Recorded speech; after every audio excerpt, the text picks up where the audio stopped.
நடைபெறாத நேரத்தில் அவர்களுக்கு சரியான ஆதார விலையோடு ஆதாரம் அளிக்கின்ற குறைந்தபட்சம் 100 நாளைக்காவது வேலை தருகின்ற அந்த திட்டம் ஒன்று துவங்கப்பட வேண்டும் என்று அன்பு தலைவர் கலைஞர் அவர்கள் அந்த நேரத்தில் 2025ஆம் ஆண்டு வந்த நேரத்தில் மாண்புமிகு அன்றைக்கு தலைமை அமைச்சராக இருந்த மன்மோகன் சிங் அவரிடம் அன்னை சோனியா காந்தி அவரிடம் கூறி அந்த திட்டத்தை முன்மொழிந்து அன்றைக்கு திட்டத்தை கொண்டு வர வேண்டும் என்று சொன்னார்.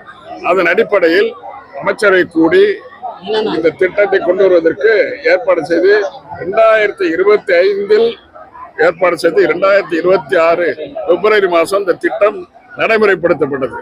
அதிலிருந்து தொடர்ந்து யுபி அரசாங்கம் முற்போக்கு கூட்டணி ஆட்சி இருந்த நேரத்தில் இந்த திட்டத்தை நடைமுறைப்படுத்தினார்கள். ஆனால் 2014 முதல் பிஜேபி ஆட்சியில் இந்த திட்டத்துடைய நிதி கொஞ்சம் கொஞ்சமாக குறைக்கப்படுகிறது. குறிப்பா பாத்தீங்கன்னா இந்த ஆட்சியில் 2020-21 1,11,000 கோடியா இருந்தது திட்டத்துக்கு பட்ஜெட்ல. அதுக்கப்புறம் 21-22 98,000 கோடி ஆச்சு. 22-23 89,000 கோடி ஆச்சு. 24-25 இது 86,000 கோடி ஆச்சு. இப்படி குறைந்துகிட்டே வருது. 1,16,000 கோடி பட்ஜெட்ல ப்ரொவிஷன் இருந்ததே குறைஞ்சிட்டே வருது. இது தொடர்ந்து இப்போ குறைக்கப்படுகிறது. இந்த பதில் அரசாங்கம் கொடுத்த பதில். சென்ற 25ஆம் தேதி பதில் வைக்கிறாங்க. லோக்சபாவில் பதில் வைக்கும் போது 12,603 கோடி ரூபாய் போன வருஷம் கொடுத்துருக்காங்க. இந்த ஆண்டுல 7,391 இது அவங்க கொடுத்த பதில். 5,000 கோடி குறைக்கப்படுகிறது அவங்களே சொல்றாங்க. நம்முடைய கணக்கு பிரகாரம் 4,034 கோடி குறைஞ்சிருக்குது அப்படின்னு தலைவர் சொல்லியிருக்காங்க. இது சட்டமன்றத்தை சொல்லிருக்காங்க.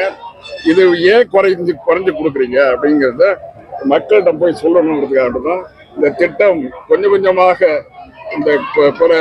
அவங்களுடைய திட்டத்தினுடைய மதிப்பீடு குறைக்கப்பட்டு மக்களுக்கு வழங்க வேண்டியது சரியான நேரத்தில் போய் சேரவில்லை என்பதுதான் தலைவருடைய ஆதங்கம். அதற்காக 1,800 இடங்களுக்கு மேல் இந்த நிகழ்ச்சி நடைபெற்றுக் கொண்டிருக்கிறது. மக்களுக்கு அவங்களுக்கு தெரியணும் என்ன நடக்குதுங்கிறது. இது மொத்தமா நம்ம திட்டம் நினைக்கிறோம். நம்ம திட்டம் கிடையாது.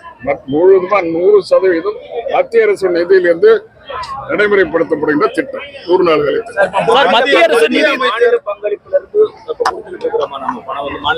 இப்ப அவங்க கொடுத்தாலும் கொடுக்காட்டியும் தலைவர் இதை எப்படி கன்சிடர் பண்ணுங்கிறது அதான் பல திட்டங்களா இருக்கு.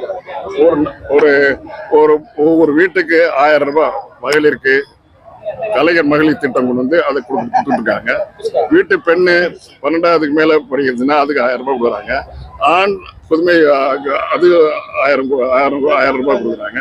இந்த மாதிரி நிதியெல்லாம் கொடுக்குறது. இந்த மாதிரி ஆதாரம் அந்த குடும்பத்தினுடைய ஆதாரம் அதிகமா அவருக்கு தேவைப்படுகிற நிதி எவ்வளவோ அதை கொடுத்துட்டு இருக்காங்க. மத்திய அமைச்சர் சந்திரசேகர் என்ன சொல்றாருன்னா பாப்புலேஷன்ல கம்மியா இருந்தாலும் யூபி பீகார் கம்பேர் பண்ணும்போது இது டிஃபரண்ட் சப்ஜெக்ட். நீங்க கேக்குறது டிஃபரண்ட் சப்ஜெக்ட். இந்த மன்றிகாலியே யூபி பீகார கம்பேர் பண்ணும்போது தமிழகத்துக்கு அதிகமா கொடுக்குறோம். அது மாதிரி கொடுக்கல. நியாயமான கேள்வி தான் நாங்க கேட்கிறோம்.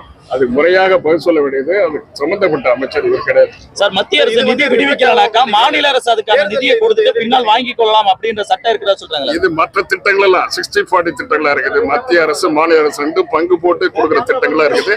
அதுக்கு இவங்க கொடுத்துட்டு வாங்குறாங்க.